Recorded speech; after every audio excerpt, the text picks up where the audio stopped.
Bonjour, je m'appelle Jérôme, je suis responsable certification pour le groupe Atlantique. Dans la norme, ce qui est bien, c'est qu'il n'y a pas d'obligation de moyens et une obligation de résultat.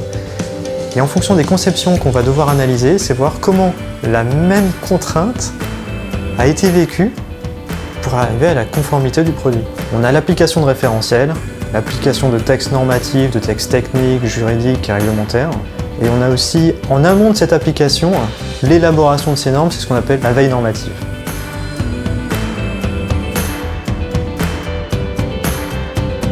Pour l'application de normes, les normes sont déjà écrites, les règlements aussi. Il faut les analyser, les comprendre. Ça peut être travailler avec des collègues de recherche et développement, travailler avec des collègues du service process pour leur dire voilà, on a un référentiel, on a des contraintes économiques, de qualité qu'on connaît tous. Comment faire en sorte pour les appliquer de manière judicieuse? On va appliquer ça aussi bien à une climatisation, parce qu'on peut retrouver accroché à un plafond, un chauffe-eau thermodynamique qui va faire de l'eau chaude et qu'on va retrouver au robinet.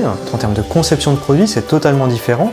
Mais c'est les mêmes contraintes à respecter. Il y a une équipe sur le site de Saint-Louis qui va faire tout ce qui est chauffe-eau conventionnel, une équipe sur le site de Belfort, Fontaine, qui va faire les produits thermodynamiques. On va analyser quelles sont les contraintes normatives, analyser les conceptions de produits. On réalise les essais directement dans nos laboratoires. Donc on a des moyens d'essai pour le faire, de la résistance au feu, de la résistance mécanique, des essais d'arrosage, beaucoup de mesures thermiques, des mesures électriques.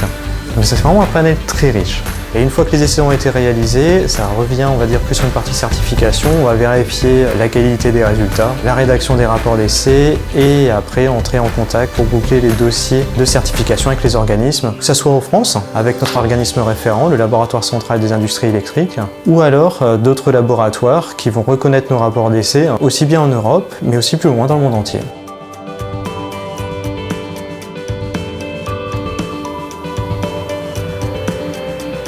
Pour faire de la certification, soit c'est quelqu'un qui a déjà une expérience dans la certification, la réglementation, ou alors c'est plutôt des compétences, c'est-à-dire savoir analyser un texte technique, être rigoureux. Donc des personnes qui sont axées qualité, sécurité et qui ont envie de s'intéresser à la technique peuvent postuler pour la certification. Ils s'épanouiront et trouveront tous les éléments qu'on retrouve dans des services qualité. Là, c'est un texte qui vient de la Commission européenne qui propose des évolutions des étiquettes énergie. Donc les étiquettes énergie, tout le monde connaît. On en a sur son réfrigérateur. On en a aussi sur les produits qu'on fabrique chez nous. Et donc là, c'est donner notre avis, contribuer. Il y a différents contributeurs. Il y a des industriels, des consommateurs, des associations environnementales, des États membres bien sûr. Et le but, c'est que tous ensemble, on donne notre avis pour qu'il y ait la meilleure réglementation possible.